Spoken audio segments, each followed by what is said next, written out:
Здравствуй, зритель!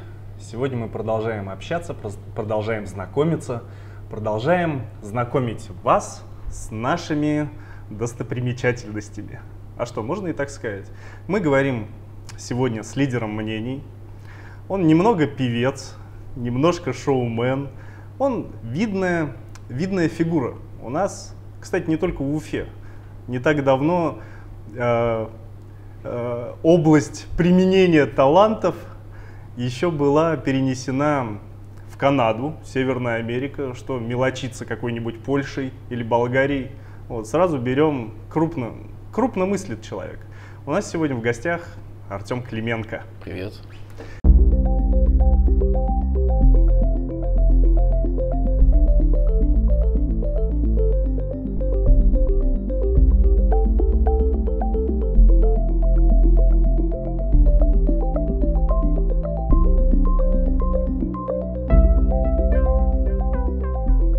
Привет, Артем. Вот, спасибо, что ты согласился с нами пообщаться, поговорить. Вот, нашим зрителям ты очень интересен, как мне кажется.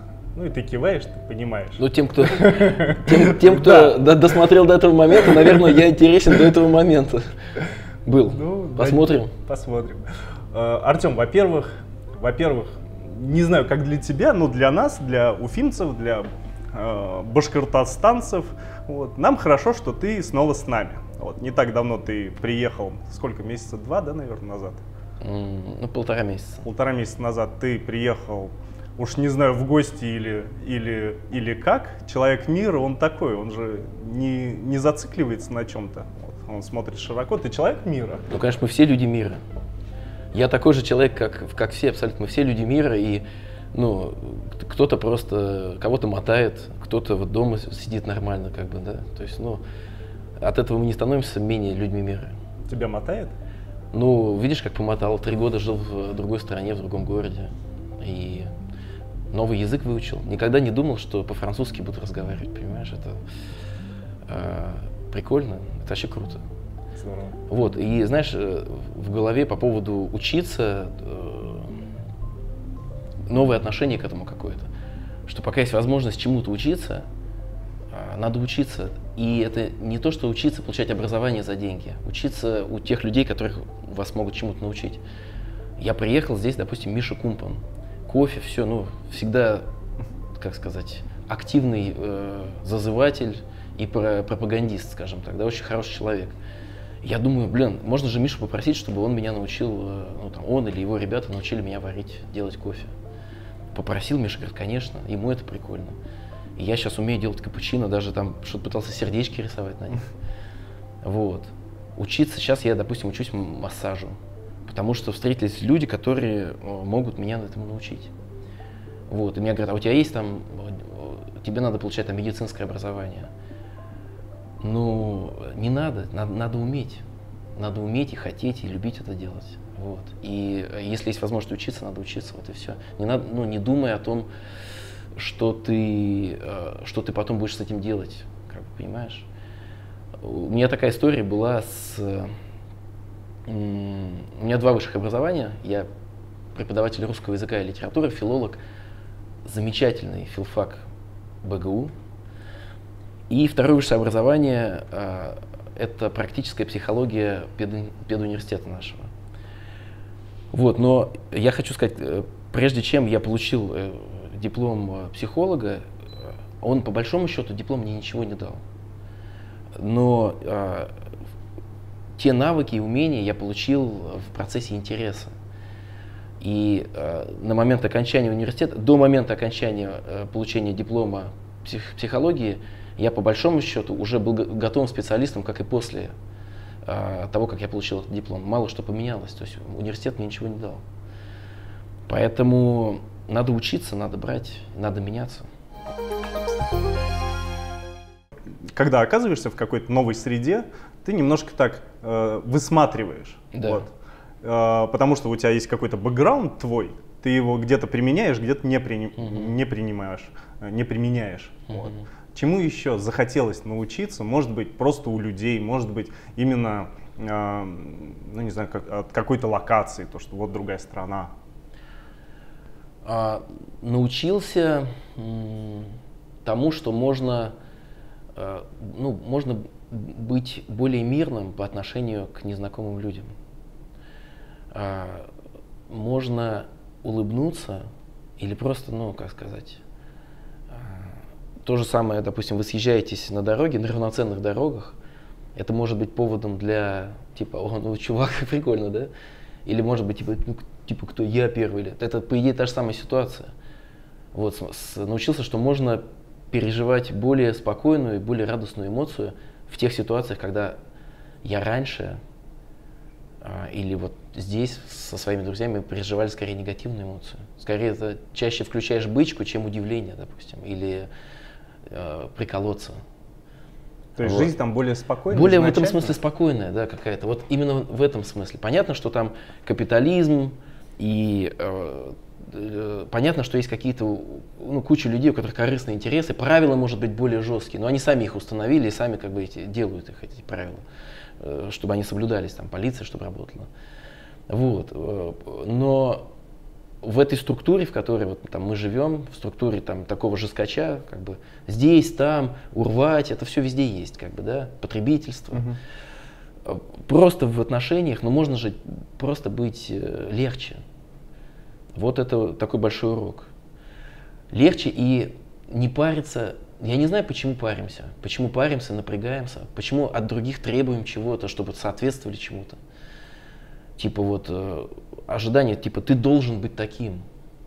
Раньше там этого меньше, ты должен что-то мне. Ты мне ничего не должен. Чувак, классно, что ты есть. Смотри, мы столкнулись, и ситуация прикольна. Вот и все. Счастливого пути, добрый день. Это не та формально вежливая, лживая, в кавычках, улыбка американская. Я не об этом говорю. Улыбка-то искренне, не хочешь, не улыбайся. Но если оба улыбнутся, скажут: о, это прикол.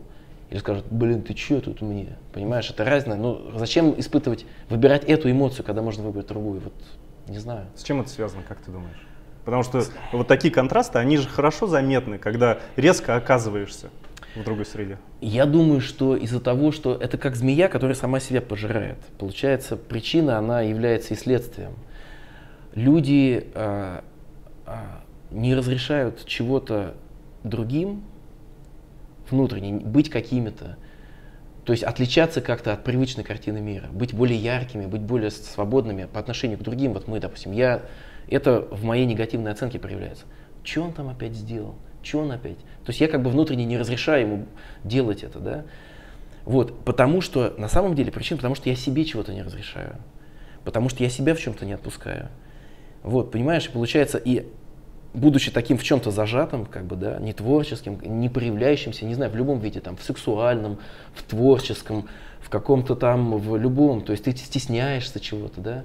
Ты другим из-за этого не позволяешь. То есть из-за собственного комплекса ты думаешь, формируешь негативную оценку вокруг себя. Из-за этого вырабатывается привычка, то есть одно с другое влечет и проецируется. Ты себя не отпустил, и поэтому ты начинаешь вовне негативную оценку проецировать, и из ситуации выходить сложнее. Вот. А это порождает, мы тоже как зеркало, понимаешь, если ты сейчас мне агрессивным тоном что-то скажешь резко, я автоматически, то есть это биологическая реакция, я отвечу тем же. Иногда, если у тебя еще настроение такое взбаламученное, ты усиливаешь эту негативную эмоцию. И вот получается такой негативный пинг-понг. Вот. Просто себя надо отпустить, разрешить себе какие-то вещи. Вот. Но этого тоже людям не скажешь, давай отпускай себя, разрешай какие-то вещи. Просто мы с тобой живем, мы какие-то вещи понимаем, мы вокруг себя, вокруг близких, друзей какое-то спокойствие отпускаем. И мы их принимаем, какие они есть. Они нас принимают, какие они есть. Мы не осуждаем людей. Вот. И в целом, и они дальше тоже, они тоже меньше начинают кого-то осуждать, винить в чем-то. Мы можем молиться за то, чтобы все было хорошо, но не надо осуждать, можно помочь кому-то. Вот. Такие настроения. Поэтому я не могу сказать, что у них они более религиозны. Я сейчас говорю как религиозные какие слова. Да? Вещи простые, в любой религии, они в принципе простые. Религия же тоже неспроста, условно говоря. Вот. Нет, они там не более религиозные. У них как-то внутри это более, не знаю почему. Хотя я думаю, что понимаешь, там больше людей без родины живет. Там вот коренные, прям коренные, это индейцы. Их 2%.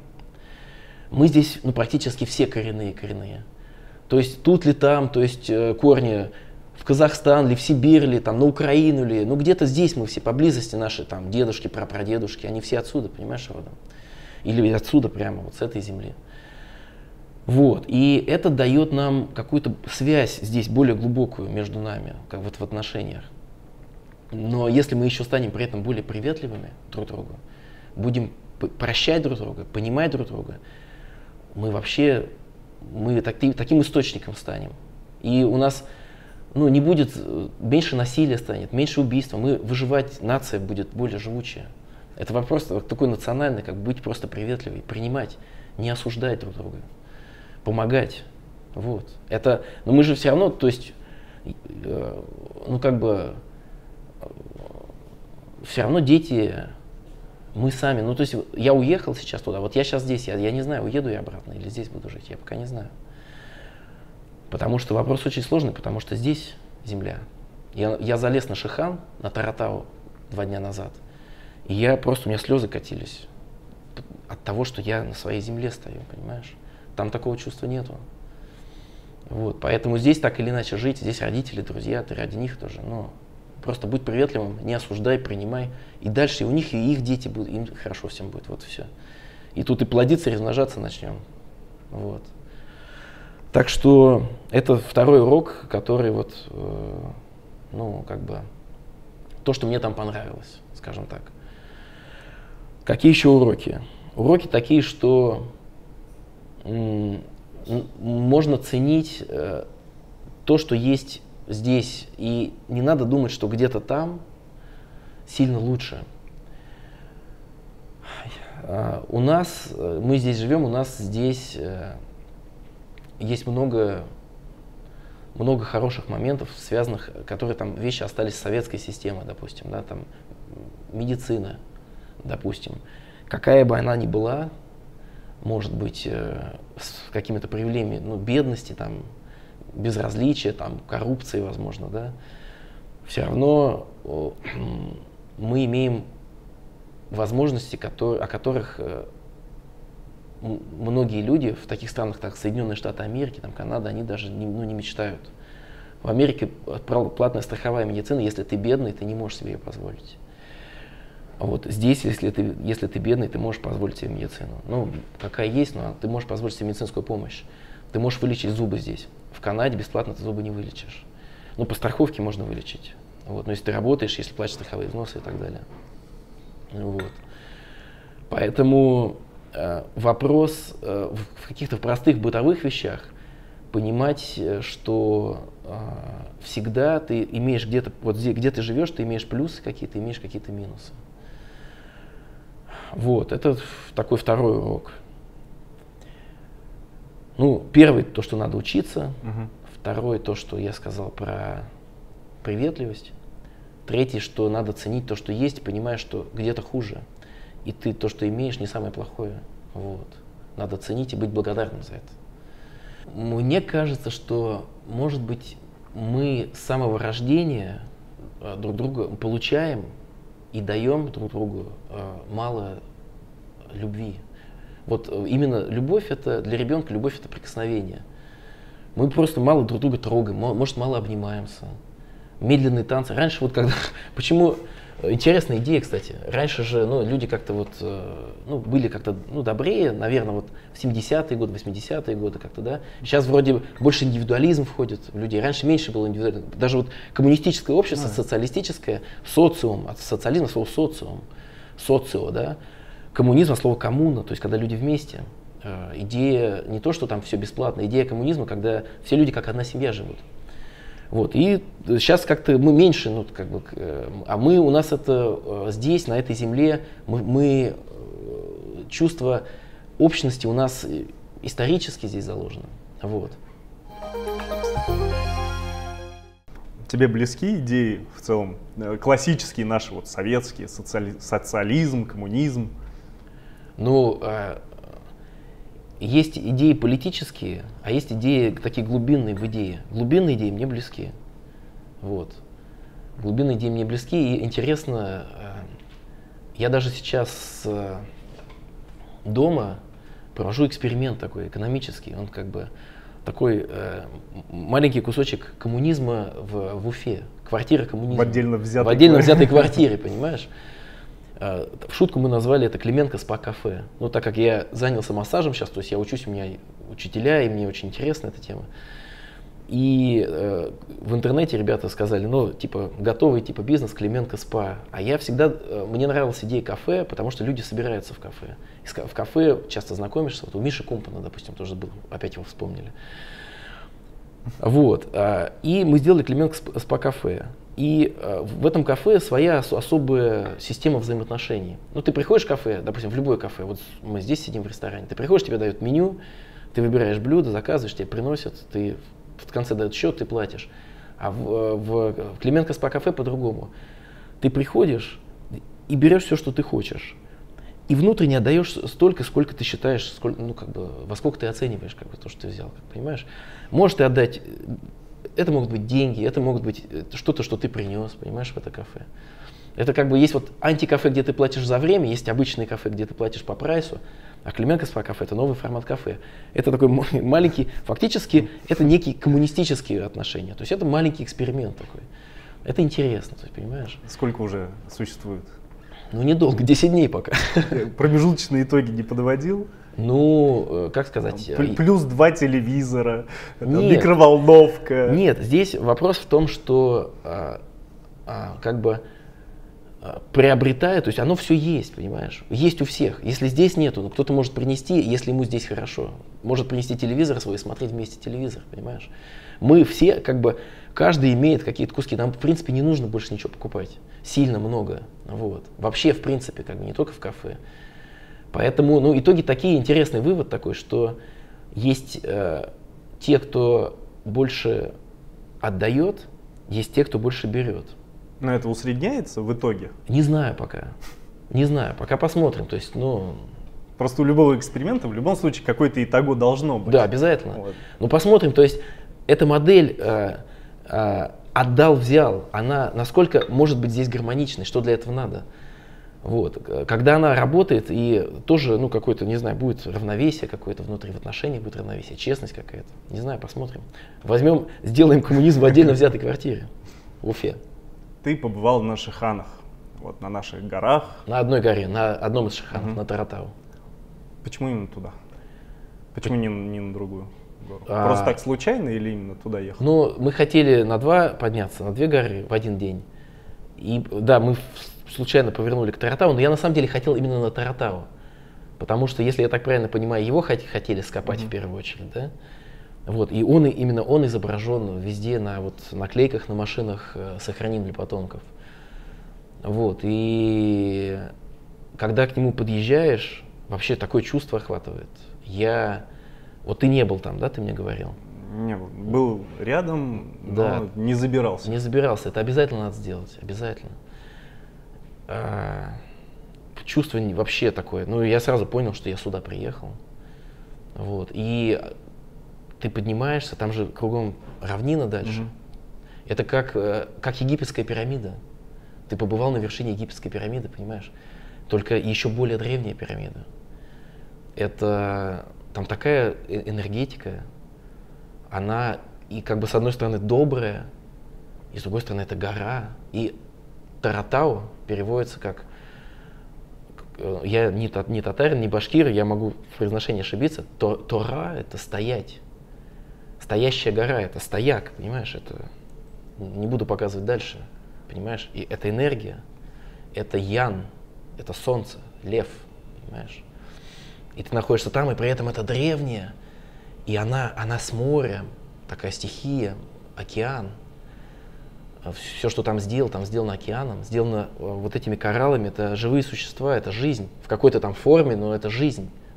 Когда органическая жизнь стала неорганической, ты стоишь, это древнейшая вещь, называется стояк-гора, и у тебя там, знаешь, в горе самое интересное, там есть такое каменная макушка, оно как мужское место такое, и есть другая часть горы, она как женская, там реально инь-янь какой-то. Я подумал, люди ездят в в Ашаны, ой, Ашан, говорю, Ашрамы. Слушай, какая классная оговорка, да, вообще мозг уже... Вместо Ашана. Вместо Ашана, да, в Ашрамы. Может, кто-то в Ашан ездит, в Индию ездят, в Ашрамы куда-то, да, то есть ищут святость какую-то где-то. Вот Шихан есть. Какая святость, просто надо, ну, почувствовать, просто посидеть там, побыть несколько часов, помолчать. Посмотри, вопрос в том, что завод перерабатывает, использует это как ресурс. Это ресурс не единственный в мире. И этот ресурс в пачке соды в этой. Сейчас я говорю информацию, которую получил у Мансура Юмагулова. Он делал программу на всей Уфе, где экологи, эксперты рассказывали об этой проблеме, о шиханах. Его за эту программу уволили несколько лет назад, 4 года, по-моему, или 5 лет назад. Вот. Эта информация оттуда, ее можно проверить, если хотите. Как бы, да? То есть мы найдем источник, если кто-то сомневается. В пачке соды, в цене пачки соды 7% это стоимость сырья. 7%. Если вы начнете возить эту соду, не копать эту гору, а возить эту соду из другого места, но это будет составлять 8%, 9%, ну там 11%, я не знаю сколько, да. Будете возить из Челябинска, из Оренбурга, где-то есть они, эти залежи. Вот. Но это что значит? Что собственник, выгодоприобретатель в итоге, не люди, у людей зарплата фиксирована, они также будут получать. Тот, кто будет выгоду приобретать, вместо 100 рублей получит 98 рублей или 97 рублей в свой карман, да? Ребята, вы хотите, чтобы мы срыли городу, чтобы кто-то получил из 100 рублей на 3 рубля меньше? В смысле, город, есть другие места. В смысле, вы серьезно хотите, чтобы у тех чуваков вместо 100 рублей было все-таки 100, а не 97, что ли? Вы за это бьетесь? Вы за это готовы эту гору отдать? Но вы хотя бы для начала сходите, посидите молча там 4 часа, просто молча, с открытыми или закрытыми глазами. А потом уже скажете, готовы вы эти 3 рубля, эту гору пожертвовать этим ребятам. А кто эти ребята, вы знаете? Я, например, лично не знаю. В итоге кто-то же зарабатывает на этом. Хозяин, есть какие-то акционеры. И вот в этой передаче говорили, что у предприятия через несколько кипрских прокладок акционер в итоге Citigroup, Citibank, один из крупнейших банков. Вот. И это не граждане России, эти люди даже не были никогда на шиханах. То есть мы бьемся за то, чтобы у этих людей на 3 рубля было больше дохода, вернее, чтобы они не потеряли 3 рубля от своих 100. А смысл? Сходите на гору и скажите, стоит ли вам за эти 3 рубля биться, ребята. Соглашаясь с тем, чтобы ее срыли, эту гору. Не стоит. Всегда есть другие решения. Вот. А место святое, оно особенное, оно энергетическое. Вы знаете, что там, когда был, я могу путать в датах, но была война, когда была мобилизация при царе еще, возможно, война 12 года, когда против французов. И башкир собирали из племен, отправляли башкиры своих стрелков на войну, но война это народное же дело, да, ополченцы. Они собирались там, туда сходились, к этому месту, к этой Стояк-горе, Таратау. И вы хотите это отдать за эту какую-то херню? Нет, это не стоит делать. Но 2 вещи хочу сказать. Во-первых, попробуем найти вот это видео, чтобы здесь показываю под видео, ссылку приложим. Оно есть в интернете, это несложно сделать. Вот. Вбейте Мансур Шихан. Мансур Шихан. То есть эта передача будет на всей Уфе, которая была запись. Она выложена. Вот, это первое. И второе, предлагаю прям в ближайшее время туда съездить. Туда съездить надо. Притом всем, ребята, как нам спасти Шихан? Формула простая. Надо просто туда ездить с детьми, самим. Но аккуратно, потому что место уникальное, там травы, природа, там такие запахи, ароматы. Ходить там по тропинке, не гадить, уносить оттуда все. Чтобы когда много народу пойдет, можно же загадить. Чужое уносить оттуда. Кто-то какой-нибудь бросил пластик, придурок, забери, унеси с собой оттуда. Ходить туда. И не то, что там биться, не надо революции. Просто ходите, фотографируйтесь, детей туда водите. Почувствуйте это. Друзей водите туда. Вот, и все. И уже это будет как-то немножко западло этим чувакам за эти 3 рубля. И нам будет понятно, что это такое. И мы не захотим отдавать. Когда мы понимаем, за что. И Стерлитамак будет жить. и завод будет работать. То есть просто нужно твое решение, твое предложение попробовать ввести просто в жизнь каждого. В информационное поле Шихан не как объект борьбы и революции, а как объект нашей жизни. Да. Он есть, мы туда ездим, мы его любим. Мы там, понимаешь, там обручаться можно, кольцами обмениваться. Прикинь, на Шихане. А вдруг его сроют на самом деле. А ты там женился, ты стоял на вершине, там такой вид. Вы такую панорамную съемку там сделаете, кольцами обменяться там, чтобы вас там привезите регистратор, чтобы там вас обручил. Вы там в журнале, чтобы расписались. Я думаю, это можно договориться. Ну да, отказаться от какой-то абстрактной горы гораздо проще, чем от той горы, на которой вы, не знаю, там ребенка зачали, или кольцами обменялись, или еще что-то. Вот. И давайте это делать. Просто туда ездить, отдыхать. Кто не ездил, обязательно съездите. С детьми туда можно подняться. И это, кстати, семейная объединяющая вещь такая. Он достаточно сложный, чтобы подниматься, но доступный, чтобы там люди с детьми туда поднимаются. Он доступный. Дети, не знаю, 5 лет даже можно пойти туда. Тихонечко поднялись, там чай попили наверху. Это вас сплотит как семью. Это очень круто. Вот. Поэтому и надо спасать этот Шихан от каких-то безумцев, которые хотят просто чуть больше заработать. Вернее, чуть меньше не дозаработать. Вот и все. Согласен с таким подходом. Вот и все, а он очевидный, просто ты это понимаешь, когда ты приходишь туда, поэтому надо ходить туда. Слушай, такой вопрос. Все, о чем ты рассуждаешь, достаточно с точки зрения человечности, оно правильное. Учиться, быть добрее. У тебя какие отношения там? Не то что с религией, а с верой? Ну, я не крещеный, я не обрезанный. У меня дети мои, мать одна традиционная татарская семья, одна семья в нашей семье татарская. Я по национальности русский, хотя похож на, у меня монголоидные черты лица, фамилия украинская. Вот, и, то есть я не принадлежу никакой религии, но у меня в моей семье все крещенные люди, вот. Я думаю, то есть я не исключаю того, что я в какой-то момент стану, допустим, приму ислам, или, может быть, буду православным, я не знаю, может быть, нет. Поэтому у меня нет какого-то специального отношения к религии. Я очень уважительно отношусь и люблю приходить в места, там, в церковь обычно я захожу, например, да, и помолиться могу там, вот. И в мечети я могу прийти в мечеть и помолиться. Я к тому, что ты все-таки веришь, что где-то что-то есть? Ну, не где-то, оно здесь есть, вот оно. Вот. Поэтому, так вот.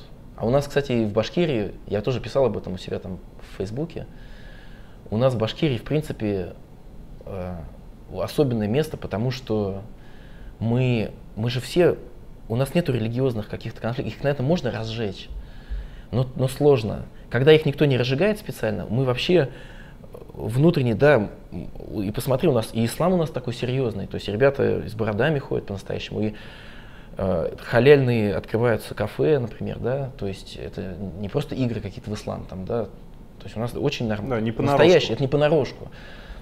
И у нас и православие такое, люди очень неверующие, и там в проруби купаются, и всеношную стоят, там, понимаешь, вот, и в церковь ходят, поэтому, и при этом мы все существуем, очень и праздники уважаем друг друга, и поздравляем друг друга, там православные мусульман поздравляют, наоборот, там в мусульманской семье можно даже, не знаю, там кто-то может кулич принести на Пасху, угостить, и все едят нормально, никто.